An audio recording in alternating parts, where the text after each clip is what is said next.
Welcome to Passion Fruit, where we navigate life, purpose, and faith outside the box.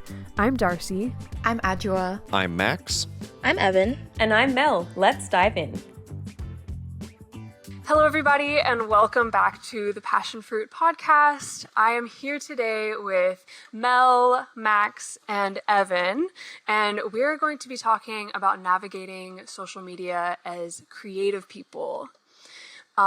In many ways, social media represents hustle and consumerism, which is a lifestyle that I think collectively a lot of people in the world, but definitely us here at Passion Fruit, have started to feel less aligned with. It's kind of exhausting.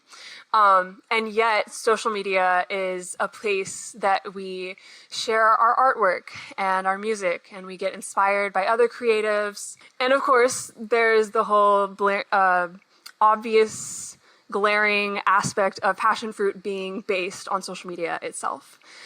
So we're here, social media is here. And sometimes it feels like a necessary evil. Sometimes it may feel like a gift. And we all get to choose how we interact with it because it doesn't seem like it's going to be going anywhere anytime soon. So that's what we're going to be talking about today. And I'd say without further ado, let's begin that conversation. So I do want to start with a quick question. What are your favorite social media platforms? What do you see yourself using the most? Let's just do that to kind of set the tone for the conversation. I'm going to say, Evin, you can go first. YouTube, big YouTube girl. Love watching fitness video. I love watching cleaning videos. Those time-lapse videos. Also, I use it a lot for studying. Like if I'm listening to a lo-fi compilation, I tend to turn to YouTube as opposed to Spotify or Apple Music for some reason. Also, TikTok for comedic relief. So those are my top two. Top two. I also like Pinterest, but I don't go on it as much anymore. Yeah. But so really YouTube and TikTok. Pinterest, I have to say, Pinterest is always that platform that I wanted to use more because it's so aesthetic and it's cute, but I never seem to really get that into Pinterest unless it's like time to make a mood board for some reason. Yeah. All right, Max, what is your favorite social media platform? So I think for me, it's like vaguely a three-way tie. Wow. Yeah. So, yeah, it's bad. Instagram, I think, for actually keeping in touch with people and self-promotion, like, it's kind of just, like, my central thing. YouTube for anything long-form or deep or entertaining. I don't know. I just think YouTube is, like... It's that I'm girl. Also a YouTube girly. Yeah. YouTube is that girl. Yeah, YouTube is... For as much as it has its quirks, it's still got a lot of great and unique content. Educational stuff is great on YouTube. And then TikTok. I think I recognize the usefulness of TikTok and the speed and the relevancy, the way that it's ahead of Instagram on content a lot of the time. All the time. And yeah, that's me. And lastly, Mel, what is your favorite platform? I'm so tempted to come in here and just be like, I'm a Facebook girly, lol. How ridiculous would that be? I love that we haven't even mentioned it at all because it's like irrelevant. I did actually forget about Facebook. I'm not going to lie. We don't even have Facebook. Bless you, that's awesome. So for me, I would say, look, it's a pretty clear win in my books. Instagram. I'm an Instagram girly through and through. I'm addicted to it. It's like a problem. However, I would say coming at this conversation as like a social media manager, as a big part of my job, Instagram really is like, for a community-based platform, it's like really good, right? You've got like, you can communicate with your friends really easily. There's heaps of like story options. Like you have all kinds of formats of content on Instagram. So in its defense, I think it is probably the most versatile platform in that way, which is why I like it. But also YouTube, definitely watch a lot of YouTube as well. So yeah, I try and stay off TikTok because I get too addicted to it, so I just don't touch it, basically. I think I have to echo what Mel said. Instagram it's probably always been my top one. I started on Instagram. I mean, I guess I technically started on Facebook, but when social media actually really mattered to me in my life, it was definitely Instagram. But of course, like everybody else, YouTube is up there. And I think for this conversation, we're absolutely qualifying YouTube as social media. But I think some people would argue that it's not really in the fact that you can't easily communicate with each other on that way. It's not really a place to keep up with your friends. It's more of entertainment. But at least for this like whole conversation, I'm going to say it is social media. But it also makes sense how each of us said one platform and then also mentioned YouTube, because it does two different things. Yeah. So yeah, Instagram, TikTok as well for me. Like, I think it's just, I have a hard time sitting there and watching a complete video. And so since TikTok is fully videos, I don't know. I'm already there, wasting my time scrolling, but somehow it feels more like I'm wasting my time, or I get more impatient if I'm trying to sit through a full video and use my time doing that instead of scrolling. I don't know. It's a personal thing, but that's why I haven't really gravitated. That's a niche take. That's a really niche take. Well, it's funny because I do still watch videos on Instagram all the time, because that's what Instagram has also become primarily. But I guess in my mind, it's TikTok equals videos, and Instagram doesn't necessarily equal videos. So it's definitely a silly little mental thing that's happening there without much logic behind it. I'm just going to quickly redact my answer and say honorarily my fourth favorite social media platform is MySpace. Just in memoriam. Ooh, can I... Just because Darcie was like, oh, you started on Facebook. And I was like, I started on MySpace. So I think you deserve to be able to say that. Just so that we can... You put the time in. Yeah. Yeah. Back in my day. Yeah. Can we also, just while we're at it, give an honorable mention to Tumblr? Because I was just going to say... Big Tumblr. We have Bring to back Tumblr. Have to give it its credit, bro. 100 was that girl before Pinterest. This was the social media platform that I always wanted, because all the artists were like making it big on there, but my parents didn't allow me to get a Tumblr. So rest in peace. No. Your experience never existed, Fair. but that's okay. So to go off of that question, get a little bit deeper, I'm curious to hear what is your current relationship with social media like? And you can kind of take that where you want it to go. If it's like, how has it changed over time? What is it now versus what it used to be? Whatever. Let me know. How do you feel when you think about social media, or when you're spending time on social media? Is it like a toxic relationship, or is it a healthy place? Oh, yeah, I was just like thinking of a metaphor, and it's not quite fully formed, so it won't make a lot of sense. But it's like, for me, it feels like a 9-to-5 job that I do. Well, it's not even a 9-to-5 job. It's like a 24/7 job that I'm addicted to, but also hate. Like, I want to quit, but like the salary is just too good, or whatever it is just too good to quit. So yeah, at the moment I'm managing like 4 or 5 different, when I say managing, it's either creating content for, or like doing the full shebang, for like a bunch of Instagram accounts. And I'll tell you what, it's just a hungry beast that it's never satiated. Like, there's just always more content you can pour into this thing. So that's kind of where I'm coming at it from. But at the same time, I would say I'm like addicted to it. I just live in this like world where I want to dance between like being a fairy in the forest and never touching Instagram again, versus like being addicted to it. So I have a pretty toxic relationship with it, I would say, overall, as a social media manager. I can so relate to that. Right. You said fairy in a forest? It's like, it's like my hippie self, my like one with nature self is like, oh, I just want to be free of these shackles of social media. And yet, like, realistically, I too am so addicted to it. Yeah. And I think we're all kind of like that in a way. Like, on Passion Fruit, we have this idea of like slow living and consuming less, like this persona that we portray out there.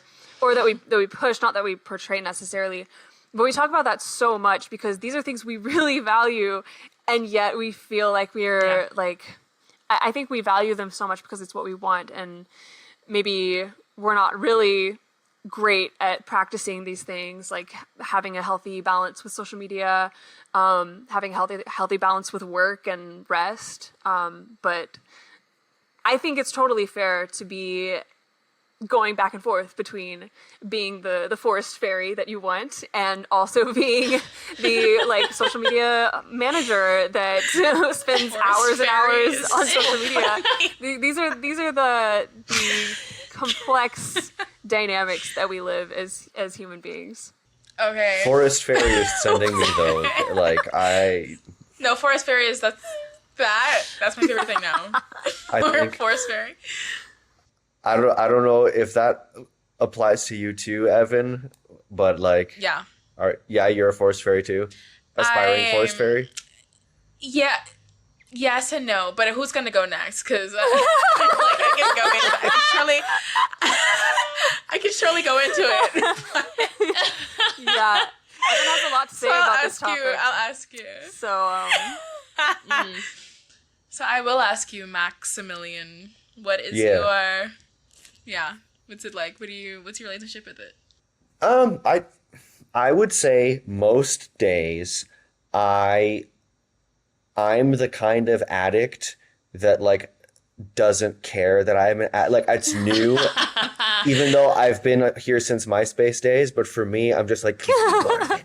I want more of it now, right? Like full fiend.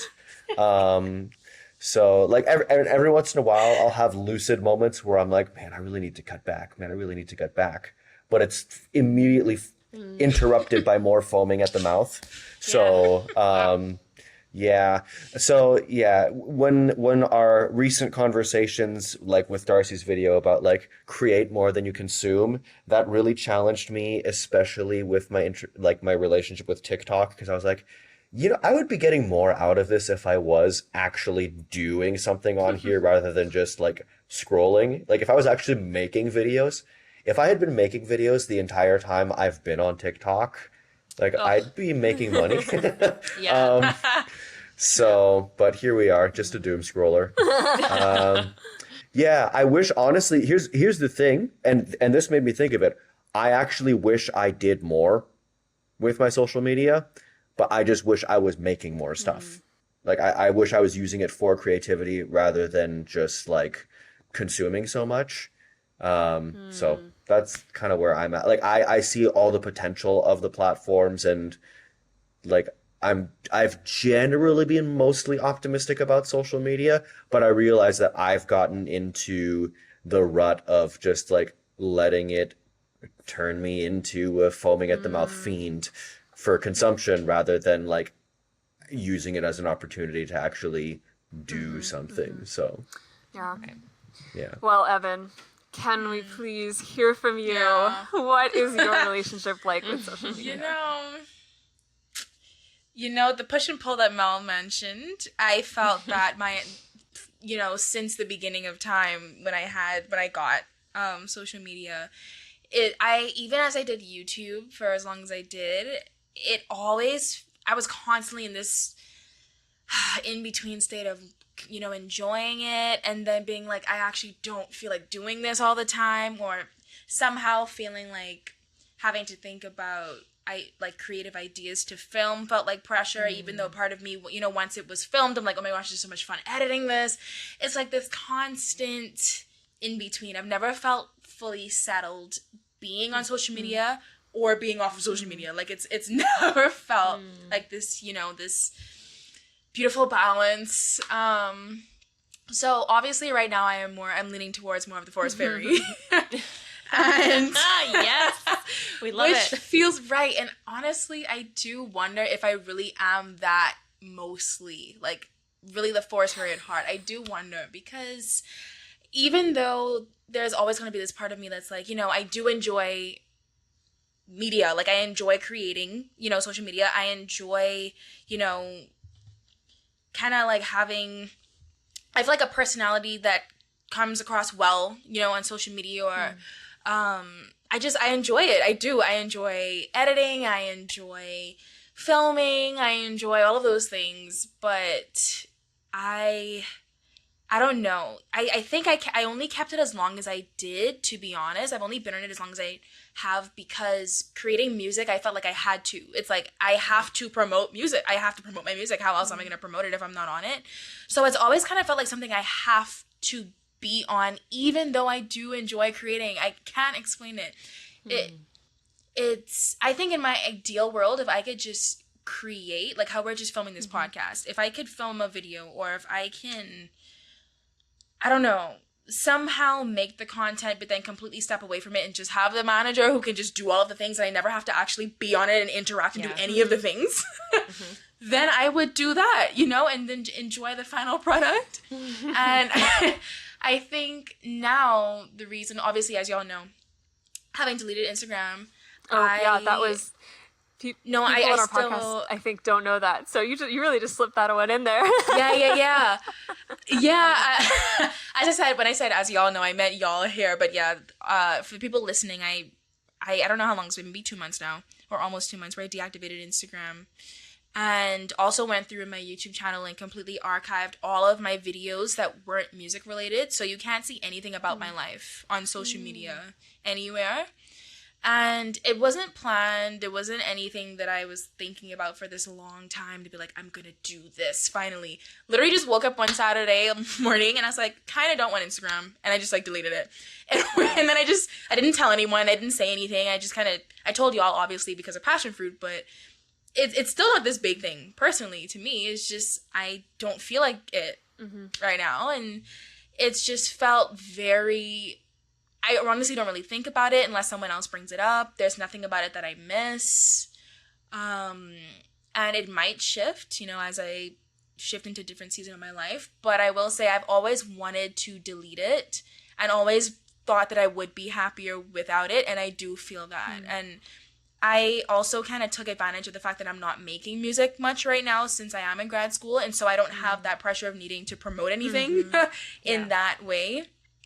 And so I'm kind of leaning into that and being like, you know, I'm going to take this opportunity while I can, and I'm going to be off of it and just be present and also enjoy, you know, being a part of passion fruit and kind of leaning into, I can do occasional things like this again without like having to really be the one that's promoting and talking and engaging and like, you know, all of those things, which on one hand kind of makes me feel like, you know, less of a team player because this is a team thing. I will say it's always give and takes with these things. It's never a perfect balance, but I am happier without it. I will say that. Awesome. Right now, I actually just like a few days ago deleted the Instagram app off my phone. So no deactivating accounts or anything. I don't know if I could do that, especially with my art account. I've put a lot of effort into that. So at the moment, that's not an option in my mind. But I have really enjoyed this idea that I got from other people talking about these same things where they said they deleted the app off of their phone and they just access Instagram on their computer. So it's more of an intentional act. Like for me, Instagram serves the purpose of hearing about like art calls, art calls for submission. And that's really important for me. Also hearing about events in my area, in the local art scene, gallery openings, things like that. Those are really important. Also messages, of course. Like this is a great way for people to connect with me. And I have a couple meme chats that I really love to peruse the memes within. so there's a lot of, and then of course just posting and sharing my work. So there's a lot of good I get out of Instagram, but having it always so readily accessible on my phone is incredibly draining. And I don't know why I can't just seem to say, no, I'm not going to open the app. Like it's so easy to do. And I think you can all probably relate. Sometimes I find myself there accidentally. If there's a lull in the day and I just pick up my phone because I'm bored, I'll click on it, not even thinking about it. So getting it off my phone has been nice. I will say I looked at it for the first time after a few days this morning and realized there's several messages I forgot to respond to, and I realized, okay, I need to give these people my phone number. Like this is going to be a process for sure. If I keep the app off of my phone indefinitely, like I'm going to have to do some shifting of conversations, but it has been nice for now. how I think about it overall and like my relationship with it overall right now and for the past year maybe has just been really weird. I feel like I don't want to let go of it because there is a lot of good that it can do for my art career and other things as well. I love some of the content that people share on there. Like I love keeping up with people, but at the same time, I guess the word to describe it is cognitive dissonance. I'm feeling like in this weird middle ground where I want to keep it, but I don't post because I don't even know how I want to interact with it anymore. And this was something I was thinking about actually when Max was talking and when Evin was talking. You guys both brought up this idea of wanting to create. Like that idea is attractive to you, the creating opportunities that social media provides. And yet, of course, if you're creating for other people to consume. And consumption isn't a bad thing, you know. And in my recent video about, at least recent as of this recording, creating more than you consume, a lot of people commented and they said, but consumption isn't bad, blah, blah, blah, blah, blah. And I'm like, guys, I addressed this in my video. It's overconsumption that's bad. Consumption is fine. If you would listen per the video. So yeah, consuming is fine. If they would have just consumed the video. Right. How dare you not If you were consume my consuming, YouTube you would video. have known that. But like, I think social media is this unique space where there's no way to create even close to an equal amount than you consume. You're creating things maybe, but if you're consuming on there, you're like lightning speed consuming. Whereas thinking about a normal input-output circle, like in your local art scene, let's say, you make an art piece, you might go out to see a gallery show every couple weeks or so. Like it feels like a much more sustainable pace that social media has forced us into. So that being said, I've even been dealing with this, again, cognitive dissonance and, this cognitive dissonance about how do I even feel about creating content? Because that feeds the machine, you know? How do I even feel about being a part of Passion Fruit? Yeah. I mean, I've literally had these thoughts. Do I feel right about that? Because I believe that in many ways, like social media is harmful because of just, again, the amount of things that are on there. So that's a big question. That's a lot. But I'd love to. Max, you look like you're itching. I'd love to hear what you guys think about this. So yeah, Max, if you have something itching. you'd love to add, please do. Yeah. I have two things. Please do. The first thing is when you said, "Oh, I deleted Instagram off of my phone," I was like, I'm pretty sure you sent me a meme like earlier today. So, but then you clarified that you went back. Yeah. On your laptop. See? So, okay, there you go. I love that. That's it. They're good. There you go. I have to be like clocked it. Yeah. No, you're good. You're in the clear. Thank you. Second point that Comrade Max has to say is just kind of something that occurred to me in you pointing out me and Evan's thing about like, I wish I was creating more than consuming. And then, but that implies we're making the assumption that there are people there to consume and interact with what we put out. And isn't this a vicious cycle? And aren't we just contributing to the excess? And that's the thing. Not to get all political, but like everything works like that. Everything runs on excess. Right?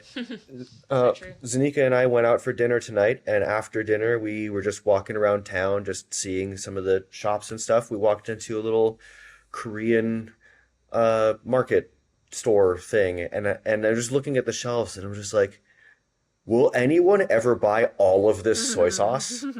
Like all of these different kinds of soy. It's ridiculous how many different kinds of soy sauce we got up in here, right?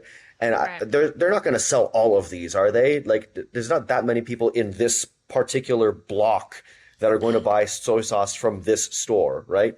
Everything around us runs on creating excess for consumers. And we're just experiencing that in the digital space now. Like one of the things I noticed is that like and people will talk about this, like everything that's in the world before you turn 35 is just, you assume it's a natural part of the world, and everything that gets invented after that point is weird and you're kind of scared of it, and you might complain about kids these days and whatever, right? But I think on a macro level as a culture, it's still easy to think about the cell phones as this relatively new thing, and we keep getting these new versions, and the apps keep doing new things. But all they're doing is reiterating the consumer culture that we take for granted in grocery stores and like on the street corner and like even in the hot dog stand. You know what I mean? It's like the excess that probably will never all be completely sold. And like we take it for granted in so many other areas, but it's more visible because the tech is a hot button for us because of novelty. And I don't know how often you've run into this, Evin, but like for me with music, the conversation about like how much musicians do or don't get paid from Spotify versus the sheer number of pieces of music that are uploaded to the platform every single day. It's sickening. Like it's ridiculous. And then like I'll watch the view counts on YouTube channels that give like artist advice. And I look at these like tens of thousands, hundreds of thousands of views and likes on like how to get your musician artist career off the ground. I'm like, so you're telling me within the last 48 hours, 100,000 aspiring musicians were like, how do I get more visible online? Let me watch this video for help. I was like, that's a lot of us. If we all put on a show on the same night, I'm pretty sure most people in the town aren't coming. So, you know, it's the nature of like the competitiveness of a consumer capitalist culture is just, it forces everything to unconsumable excess. Yeah. And that is my revolutionary rant. You touched on a really good point there, Max, though, which is like this whole competitive nature, right? And something that I find like a real catch-22 about the whole thing is like absolutely, on social media specifically, when you're scrolling, there's so much that you can consume that like you're never going to create as much as you consume. And honestly, part of me, because of that overconsumption, feels paralyzed to create anything because I'm like, I can't create anything as good as these people, whatever. But on the flip side of that, kind of the competitive nature of the platform also motivates me to want to create stuff, right? And this is the thing, right? Because as creatives, the whole creative audience, artist audience relationship is absolutely inherent to the creative process. Like, okay, sure, you can create something for yourself, but unless there is someone there to see it, like if a tree falls in a forest and no one hears it, does it actually fall in the forest kind of thing? You know, it's this whole relationship where you actually want people to see your work and you need people to see your work for it to almost be legitimate in a way, in a weird way. And so the fact that these platforms exist provide that opportunity. And so for me, it is actually very motivating and yet at the same time paralyzing. So I don't know, it's just this real cognitive dissonance there. Yeah. That's all I had to say on it. But yeah, it's tricky. Yeah. I'm curious, Mel, I feel like just from outward perspective, it seems like you have maybe more healthy balance with social media out of the team, or at least maybe the more healthy perspective on it. But I'm curious if that's true. I would be interested. What would you? It looks like you wouldn't agree with that. Miss the living queen. Oh my gosh. Okay, well, define healthy. That's probably the starting point. What is maybe healthy even isn't the right word. Like, maybe more optimistic is the word that I was looking for there. Optimistic. Oh, look, I would say maybe. Yeah, that's probably true. I wouldn't say I have a healthier relationship. If anything, like, you guys, like, deleting your social media apps, I'm like, oh, power to you. Like, that's amazing. I wish I was that healthy. I probably lend more towards the whole Max just, like, doom scrolling and not caring. What did you say? Yeah, anyway, how you described that, it was very good. It was eccentric. Yes. But yeah, like I do see that the good that social media can provide. And I think overall, as like a 100% balance, I would say like I find it probably 60% inspiring, 40% overwhelming. And I don't know if you guys would have that same percentage, but yeah, I think I find it more inspiring than I do crippling. That's good. Just. Yeah. That's good. That makes me think, as we're talking, how my relationship with social media might be different if I wasn't a content creator, if I wasn't someone who enjoyed creating and, you know, putting things out there. I wonder what it's like to just have the experience of consuming social media. I wonder if maybe I would feel more optimistic about it. I don't know. But it's hard because my relationship with social media is just always it's always, you know, this thing where, okay, I'm consuming and then I'm tired of this, so I'm just going to delete it, and then I'm feeling happy, but then I'm also like, oh, there's this part of me that I'm not feeding, which is creating and releasing, and it's just this loop. And for me, it's just kind of like, at this point, it's yes, I find social media inspiring. I have always found a lot about social media to be inspiring, but it's just like, for me, I don't know that there is a balance per se. For me, the balance simply looks like leaning into what I'm feeling like doing in a certain time of my life. Right now, what I feel like doing is not being on anything. And that is bringing me the most joy. And so, because even when you mentioned the thing about deleting it off your phone, keeping it on your laptop, I have tried that so many times, and like so many times. And it's just, for me, anytime I've taken a break, and I'm going to speak specifically to Instagram, mind you, because I don't really have this problem with any other platform, it seems. It's really just Instagram that makes me feel so overstimulated with seeing so many things, what so many people are doing at all the time, and what your friends are doing, what your grandmother's doing, what you're like, it's just too much for me. And so I'm speaking specifically to that when I say social media, really. And it just feels like anytime that I've taken a break from it and then come back, I never feel better. Like, I never feel better when I come back to it. Like, I don't know if y'all have that experience, but it's never like, oh, I regret deleting this. Oh, now I feel refreshed to come back. I feel that for like 2 seconds, and then I feel overwhelmed again. And I'm like, I actually don't want this. You think sometimes that like taking a detox from social media will clear things up for you, but then when you get back to it, it's just the same as it was before. So I can resonate with that. Yeah. Would you say, Evin, that you're talking about, you know, seeing what everybody else is doing, seeing all these things like one after the other? Would you say that a core issue you have with social media is comparison? Is that like a core reason why it was so draining to you? I'm sure that's definitely a part of it.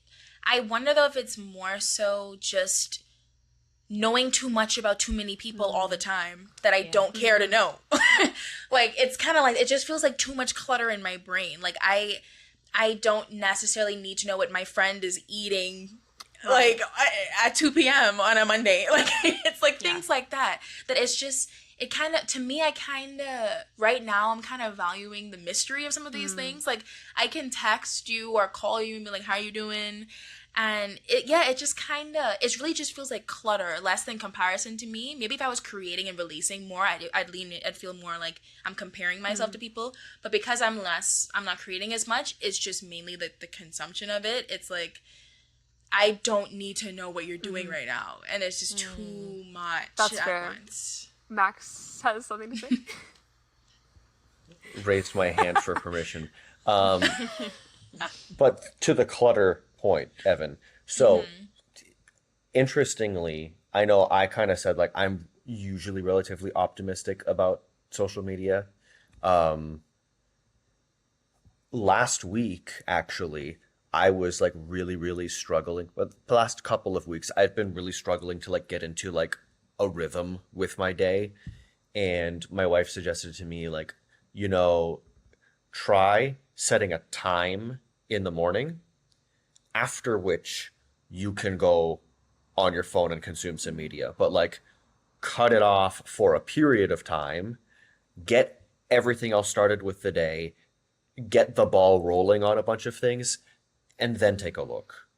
And I started doing that. And like the days that I did it, it wasn't even like, it was like, oh, I did a pattern, or I did a challenge, or I did like an extended. No, it was just like on a given day, I was like, I'm not going to worry. I'm just going to like, my alarm will go off and then I'll come back to my phone after 11 a.m.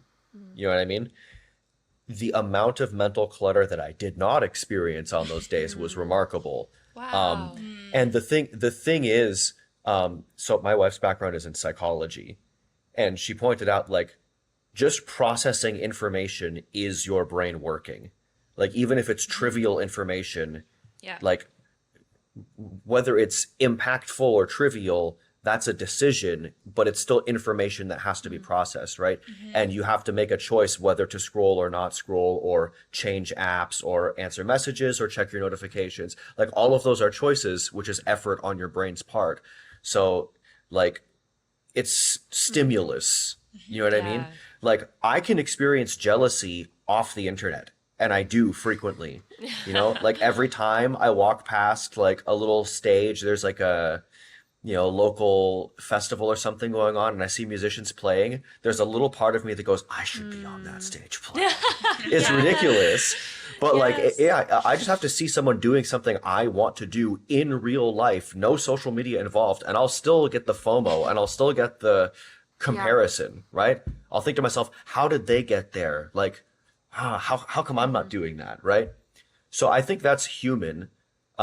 I don't think social media is uniquely doing that to us, because we've done jealousy to murderous extents all throughout our history, right? Yeah. It might amplify it. It moves opportunities for that jealousy into our homes and onto the couch. But fundamentally, I think the only thing that's different is that it's turning those opportunities into constant stimulus. And I think that's also why you were all saying that, like, when you take a break, you come back and it doesn't feel like, oh, it's a renewed experience. No, it's just the same experience as it always was. Right. But, like, I think sometimes we misdiagnose. It's not the social media being social media that's doing that to us. It's stimulus in general. Like, if I don't check social media, but I'm listening to podcasts that are asking me really hard questions or talking about deep things all morning, I'm still going to be distracted. Like, I'm still going to be mentally processing, right? So it's all, I mean, and again, I'm not even the most qualified psych person in this conversation, right? So Evan could check me and just be like, you're wrong. But as far as I can tell, it's just like, we're overworking our brains in a lot of ways. At least that's where I've kind of arrived at with it.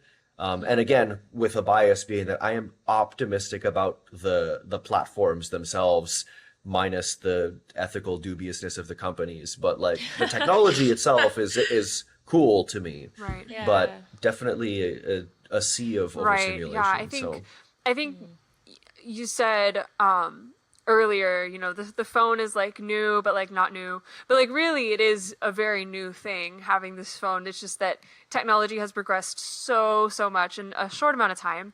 And so, you know, we have these tools that are at the end of the day neutral tools, and they have a lot of really good positive things that could come out of them.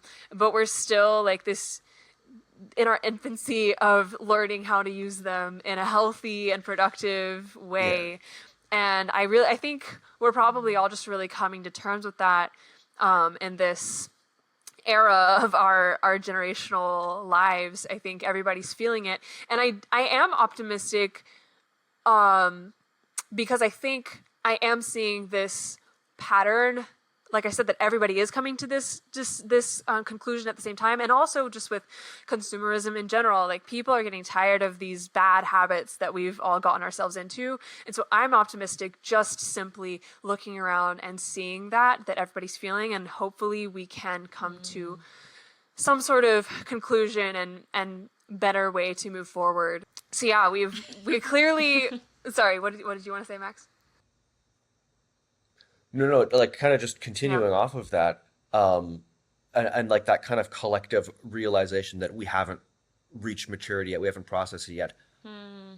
I was thinking about this about myself, because having seen those results of like, oh yeah, if I decrease the whatever, I have more focus.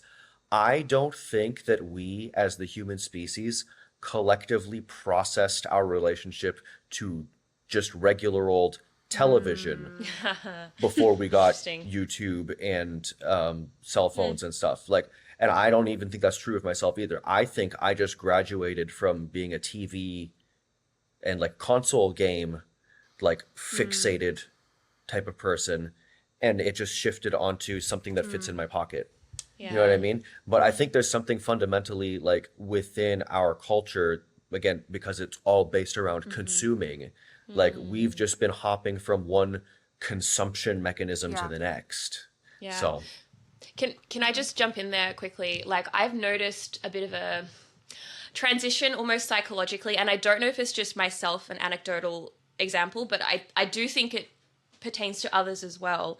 The whole word like comparison has floated around this conversation a little bit. And I don't know about you, when you hear the word like, oh yeah, comparison on social media, I instantly just feel this like cringe. Like, that is so 2016. I don't know. Does anyone else feel that? That's like, obviously it's still super relevant, but I think like the way that not only the technology has moved and we haven't processed it, but the conversation has moved so quickly. Now I almost think the conversation on social media, especially as, you know, people who are putting stuff out there on social media, all of us are doing that. It's almost like less about comparison and more about like being seen, right? Because obviously there is a drive to be seen as people who are creating content. And with that drive to be seen, there's almost like this subtext of, that's where like the loneliness aspect comes into it. And I think the whole conversation around loneliness in social media has become much bigger in recent years compared to what it was in, again, 2016. But I think a lot of people are realizing like, all we're all doing is just trying to be seen on these platforms because the algorithm rewards it, because we can be monetized, because it's like freedom, you know, financial freedom, whatever. However, all we're doing is talking at each other. We're not actually making connections. And that's where the whole loneliness thing has come up. And now that we're all kind of lonely and realizing this, I think the conversation has kind of shifted to, well, actually, this is toxic. Let's create relationships offline. I don't know. That's kind of, again, it's anecdotal, but I have definitely seen the conversation psychologically shift as the kind of apps and technology has shifted as well. So I don't know if you guys have noticed that as well, but your thing about that conversation feels so 2016. right. And that's where the conversation was at the time. Like, oh, everyone's so perfect on Instagram. Right. Everyone only Yes. posts their highlights on Instagram. Yeah. And that conversation feels, you're going to feel so bad about yourself if you compare yourself to the supermodel-esque people on Instagram. But now the supermodel-esque person with the perfectly curated Instagram feed can also, you just link in bio, you head over to that same person's TikTok, no makeup on, a towel on the Right. head, laying on the couch. Like, that movie That's was it. crap, Yeah, right? Yeah. And this Yeah. hyper vulnerable, Yeah. hyper candid thing is going on. And we probably do need to talk about the thing that came in between those was COVID, Yeah, interesting. the pandemic. Yeah, If you think about right. loneliness and using social media as a way to bridge human connection, and like a phrase that's been percolating in my head as we've done this whole, like, it's helpful, but it's not helpful. It works, but it takes away. It's a bite the bullet type of approach, right? Yeah. During COVID, we're like, it sucks to not go outside, but this is the only way I can see extended family members on the other side of town. This is the only way Yeah. I can talk to my friends. We can't hang out at the mall, so bite the bullet. And I think we got habituated into that. And at some point, I think a lot of us are still doing that. And it was so unprecedented and so weird. Like, frankly, we haven't unpacked collectively the fallout of COVID either, right? Yeah, So, and this is part of that, right? Like, we were scared. locked inside for, depending on where you were, months at a time to years at a time. Years. And social media was the only thing that kept our ability to be a social species.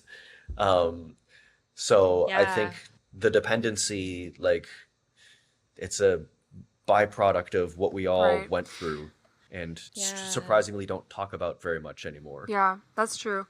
Going back to comparison, super valid point, Max. It's like unfiltered is becoming more and more like in. Like it's you see that so often. Attractive. Yeah.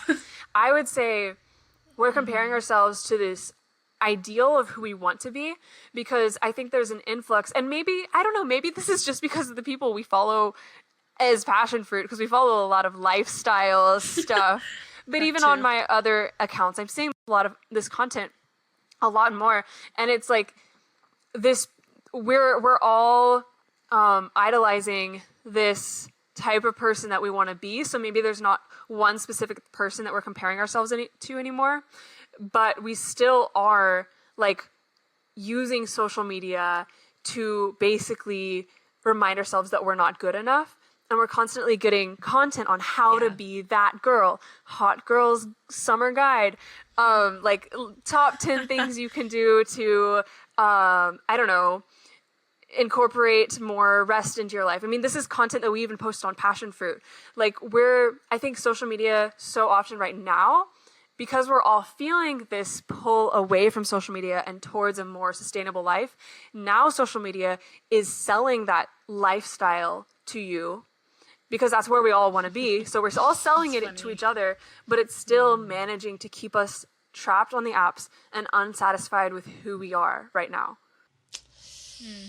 Damn. Right. Yeah. Thanks, Darcie. You're welcome. Healthy dose of reality is Like, all right, good. thank you so much for listening today. Like, that's gonna be all for this week, guys. Yeah. I kid, of course. I kid. I did want to move the conversation towards, because we've been talking a lot about being on the consuming end of social media, but I did want to speak a little bit more about being on the creating end of social media. Things like being a personal brand. Like that is something that everybody really who is on social media, I think feels there's always this pressure, like you have to be your own brand, especially if you're an artist or a musician on there. But even if you're just a person sharing their life on social media, like, and you don't maybe have a product, but you yourself are like who you're showing on social media, like there's this pressure to be a personal brand. And all of us being creatives, being artists who have shared our work on social media, I think we all can relate to that and have experience with that and maybe have, created our personal brand. How do you think that has impacted you as a creative, this pressure to have a personal brand? I know for me, it has kind of at various points in various ways throughout my 10 years of being, creating content for social media, it has paralyzed me. And I think that the whole idea of a personal brand has definitely evolved and definitely become a lot more sophisticated, which actually makes it a lot more difficult to sort of break into the creator economy at the moment. But as someone who is a multidisciplinary creative, as someone who has multiple passions and multiple interests, and again, on one hand wants to be a forest fairy and create slow living content, and on the other hand wants to create small business content,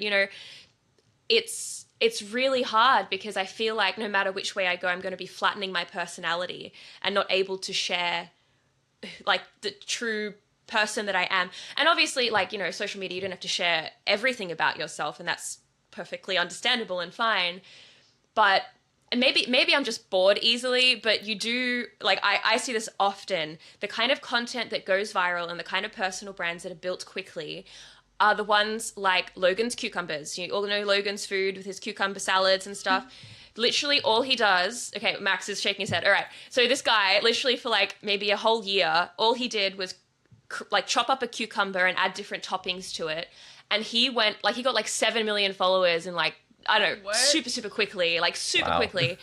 And it's I would find that so boring, but that's almost what you need nowadays to crack into the personal brand space. Just be super boring, super consistent. And I'm I don't know, I'm too multifaceted for that. It's tricky. It's really tricky. Like you said, he got famous for doing this one thing, and then he's trapped in that.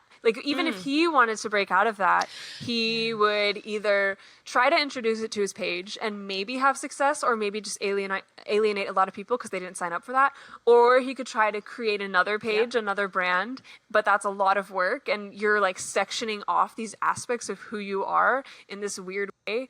I think that is exactly, for me, what I struggle with this idea of personal brand. It's consolidating something about you, zeroing in on that, and then forcing you to only exist within that as a creative person. I relate to that. I remember when I was doing YouTube, constantly feeling guilty or unsatisfied. If I really dissatisfied with feeling like I have to keep doing one I had to keep leaning into one aspect of myself without leaning into the other to try to create this niche. And I remember, like, Mel, you've said things like, you are the niche and all these things. And, like, that sounds so good on paper. Like, it sounds good. Yeah. Sounds good on paper. And then, like, I remember being like, I should be creating more fitness content because I'm so into fitness. And then I came to this understanding that, oh, no, I'm passionate about this thing, but that doesn't mean that I need to create everything that I'm passionate about. I don't have to create fitness content because I love that aspect of my life. I could just do that in my real life and not create about that. But I wasn't always there. I didn't always have that understanding. But then there was stuff like the music, and I'm like, oh, well, I need to be releasing more music because I'm this musician. And it's just, it feels like to have this personal brand, there's this pressure to, like, just zero in on this one thing. And it just, for me, it just constantly felt like I wasn't really being my full self is how it felt all the time. So it was tricky. And obviously I haven't landed on anything yet. But now I feel like now there's this whole other tier to me where I'm like, eventually I'll be a psychologist, and then that's going to be a whole other thing. And I'm like, maybe I'll have maybe my social media will focus on that, to bring in business, for my own practice or things like that. So I feel like it's just going to be a never-ending thing that I'll have to figure out. I guess, like, other things we talked about in this conversation, this isn't, purely a social media based issue. This didn't come from social media. I mean, this is just, like, business practices. But of course, social media has exaggerated it to the point that, like I said, everybody feels the pressure to have a personal brand. Yeah. I feel like I didn't mean for that to sound as dismissive as I realized now that it sounded. It's like, not me. The thing is, like, for me, so I get, like, I see all of the factors that are at play that are creating that pressure, and I've been told by 1,000,001 advice articles and videos, like, yeah, you have to have a strong personal brand, but, like, I don't know if it's my life experience speaking to me, being the person who has always struck people as weird, or like, what you are doesn't make sense to me, right? Like, people just look at me and they hear about me and they kind of scratch their heads. Like, I remember the principal at my, like, junior high school looking at me with my spikes and chains and my mohawk, sitting there in the hallway with a skull and something dragon t-shirt, reading the Bible, and just, like, like, walking past, doing a double take and being like, what? Public school, like, just reading the Bible in the hallway, looking like that, and, like, being someone who's always kind of there's just, like, fast track to the point. Sometimes your brand just isn't popular. You know what I mean? Like, and it's this thing, like, if you buy into the idea that, like, you have to succeed, and maybe that's the toxic part, is that we're being fed a narrative about what winning the game looks like. I've had to navigate that with, like, my band, because, like, our whole thing is genre bending and genre blending, and, like, mixing up a whole bunch of stuff and being way too pop for the metal people and way too metal for most pop fans.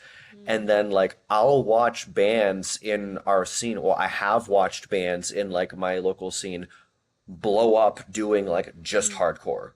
And I've watched artists who are doing just R&B blow up, and, like, they're all around me, and I'm just like, man, what's going on? And I'll bemoan it, and then, like, people close to me will be like, well, Max, you make really niche music. Right. On purpose. Like, you on purpose make really hard to categorize music. People don't even know how to look for it. So, like, the brand is there. Like, the idea is there. It's you. It's authentic. Like, you can't make it more authentic than it actually is. It's just, like, sometimes you have to do the punk thing and just be like, yeah, I did this. I don't care if you don't like it. I don't care if nobody buys it. Like, I DIY'd this poster. I drew it with my hand. Deal with it. You know what I mean? And, like, but then you have to also be willing to say, like, I check out of the rat race, so to speak, which I guess is I just I just realized that's the leather boot spiked version of the Forest Fairy, and now I have to come to terms with that. I love it. No, yeah, I'm a I spiky agree with fairy. that. I agree with what you're saying to an extent, because I think sometimes, honestly, sometimes it's like, what do I want to prioritize right now? Do I want to prioritize growing with the numbers and things? And if I want to do that, then I probably do need to do a certain niche because I know what works. And then it's like, if that's important to you, which for a lot of creatives, obviously it is, then you need to accept that reality and then maybe give yourself moments to be like, I'm going to create outside of that and do something a little niche and kind of accept that it might not get as much engagement, but I will really enjoy that. And I really enjoy creating this thing. And so I'm just going to accept the give and take. You can't have it both ways from my perspective. I don't think you can have your cake and eat it too, like for most people, unfortunately. And so I think you just kind of have to understand that about the thing. Yeah. So, and like we said, Evin, in our recent video that we created a couple days ago, challenges and limits often are actually really good for you. And there are these limits. This is the world system that we're living in right now. And maybe out of that, within these kind of strict boundaries of what you can do to succeed versus not succeed, we can take those and actually make something really amazing out of them versus having no limits and having all possibilities and all ways of being. I don't know, maybe. Or maybe the world is just crap. Who knows? Could go either way, really.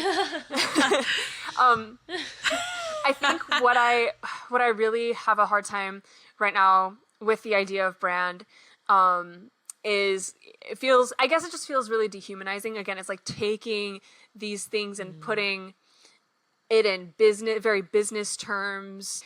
It's just really rubbing me the wrong way when it comes to thinking about things in terms of that.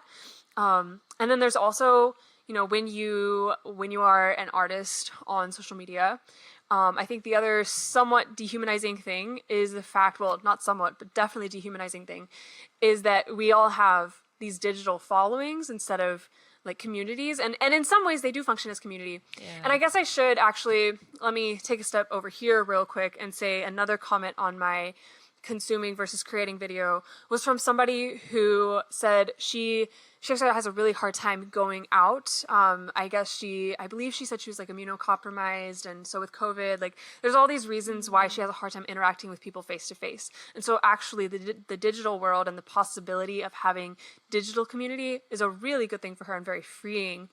So I don't want to just like say these blanket statements and say, oh, social media is bad, there's all these bad things.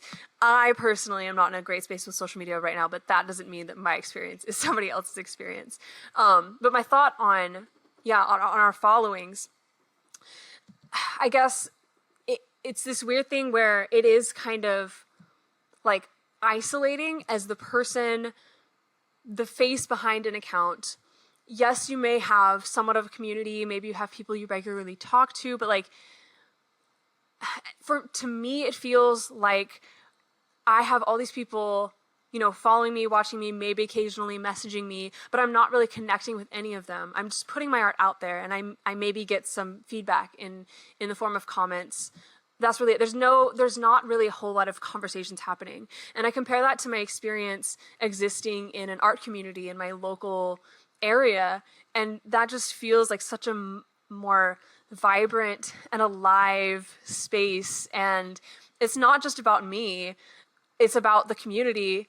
We all get a lot of joy out of seeing each other's work. We all lift each other up. But yeah, we're existing in community. We're not just throwing our things out there, shouting into the void in this, again, kind of somewhat dehumanizing space. So I think that's something unique that social media has changed about the artist's experience. What are your thoughts on following versus community? Yeah, I mean, just based on what you're saying, Darcie, like when I reflect on my own community experiences and my own friendship groups and things, like obviously community is conditional to a point. You might fall out of a friendship with someone or say the wrong thing or whatever.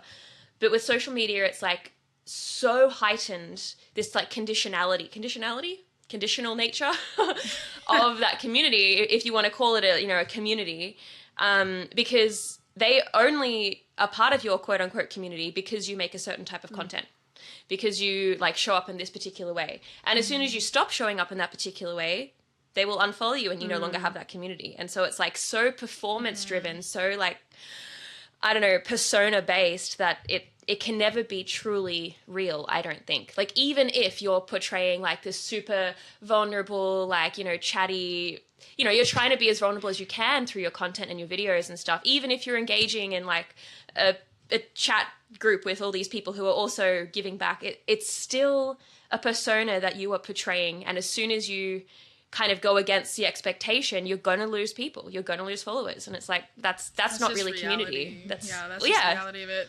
Yeah, exactly. So it's really sad.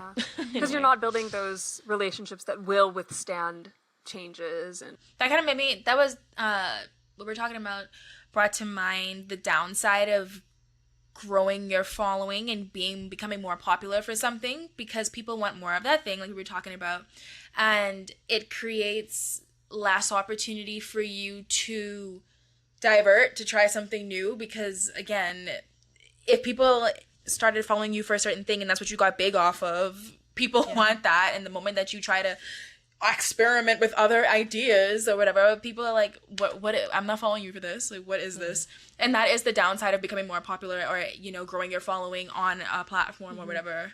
And so, you know, that's why sometimes I've actually heard people say they like being kind of like not too well known, like just like but like not too small. It's like kind of like this like in between where you feel like you don't have too many eyes on you, and you still have some freedom.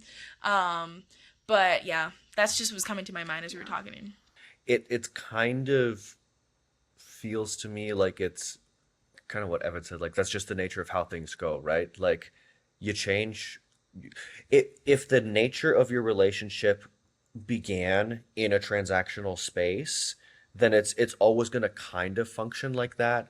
Like, you know, it's not topic centric or interest centric relationships are conditional because they're built around that interest, right? They're not family. They're not like childhood friends, right? The kinds of things that are unconditional, right? Like unconditional relationships are like very, very unique, and it's basically just family and like people who are close enough to be family adjacent, like really, really close friends, things like that, right?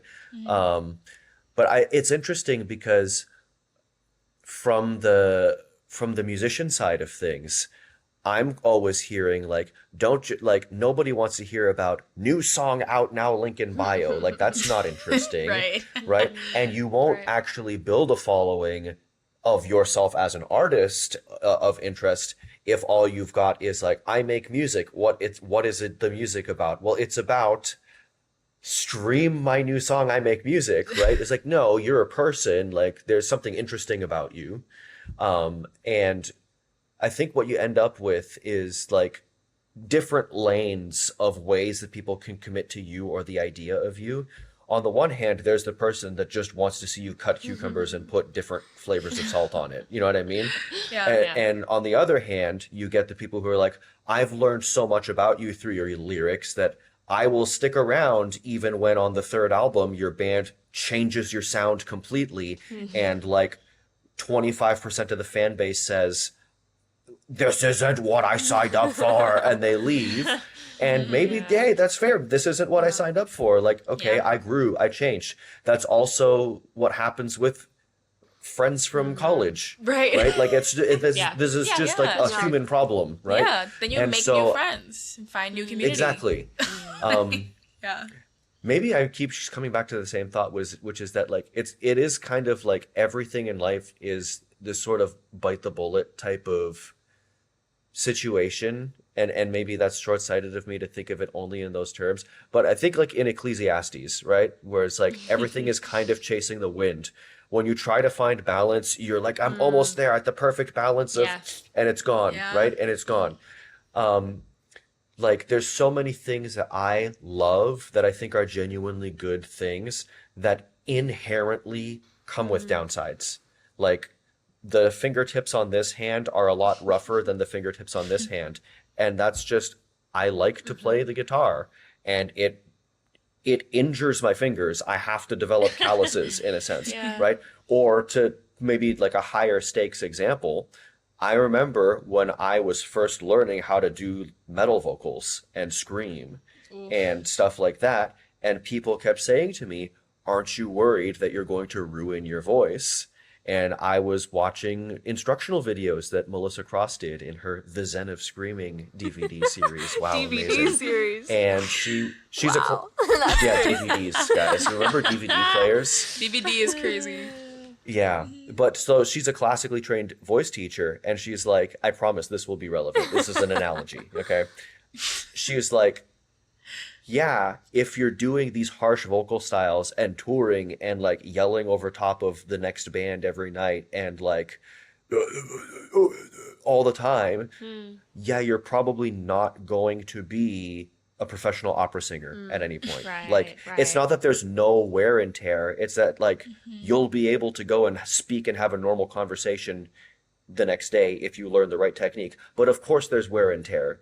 And then basically she said, like, I'm pretty sure Kobe Bryant and Michael Jordan never had medically perfect wrists from doing this over and over again, right? And athletes get injuries, and like construction workers lose their hearing, and like people do all kinds of worthwhile things that eventually erode us. And part of it is just like confronting our own limitations as human beings, right? Sometimes you just have to bite the bullet and be like, man, social media is just like really bumming me out, and I kind of have to post something. Mel, I'm sure you can relate to that since it's work, right? Yeah, but it's very like, much so. at the end of the day, like, actually we have that relationship with work too. Now that I think about it, day jobs, it's like, this is bumming me out. Almost anything at this point. Maybe it's actually bad for my mental health, but it's also good for putting a burger on my plate, you know, and paying my rent. So like, we're all constantly like making these balance adjacent judgment calls and probably never perfecting it.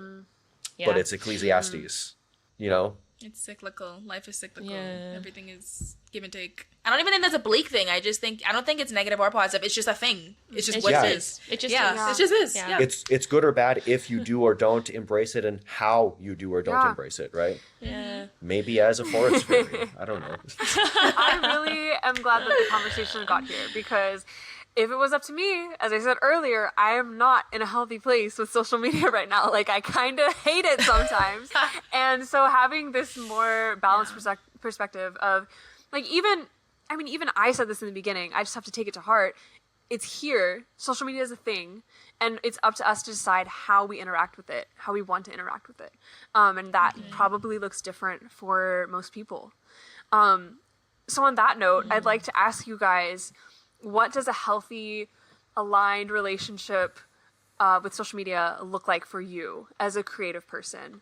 And do you think that's a realistic thing for you as well? Or is this more of a, I got to get off social media type thing?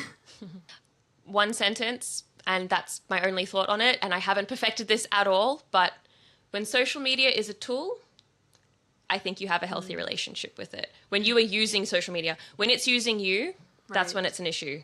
And I'm not in a good place with that right now, but that would be my sentence answer. That's good. That's really good. Real.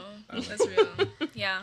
For me, it's not some extreme thing. It's simply to honor where you're at, honor the season that you're at in your life. If that looks like, and I think just what's the season that, oh my gosh, I can't speak. Hello? Words? The season of life that you're in will dictate a lot of other areas of your life, and that includes social media. And so I say just flow with it. Don't overthink it. Just go with it. If you're in a space where you're like, I'm going to be on social media a lot right now, then okay. If it says I'm going to step back, then okay. I just, that's my answer. I want to shatter the fourth wall of my own perception until I can't distinguish artifice from reality anymore, and I'm going to walk up to people on the streets and say, if you like my face, like and subscribe and hit the notification bell. Just complete strangers, and then go to jail for harassment. Wow. Just, I don't know. Just saying the VR revolution is you're gonna suit that real well. Like, Yeah. Put me in the Matrix. Yeah. Discombobulate me. Upload my consciousness to the cloud shoot it into space, and we'll just see what happens. Very cool. Yeah. I love it. Healthy Yeah. space. Right. My real answer is whatever Mel said. I think is right. With lots of what Evin and Darcie said sprinkled on top. I will go disassociate from reality. Very nice. Very nice. Yeah. I mean, you guys said it all. Intentional usage of social media, I think, is what we all need to aim for instead of just using it to fill time, really. So yeah, thank you all for having this productive conversation about social media. I do not think this is the last time we'll be talking about this. Our group definitely tends to bring this conversation up often. And probably, I mean, social media is always changing. Our usage of social media is always changing. So, you know, maybe in the future, Evin will have a full-on psychology brand on Instagram. Who Maybe. Who knows? Maybe. Who knows? But yeah, thank you guys so much for tuning into this conversation. And we would also love you to be a part of the conversation, as this video is going to be posted on YouTube.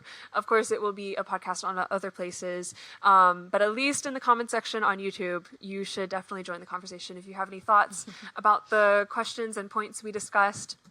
We'd love to interact with you on that and try to make social media a little bit less dehumanized and more about conversation and community. So with that being said, we will be back next time with another podcast. And until then, let's all keep growing together.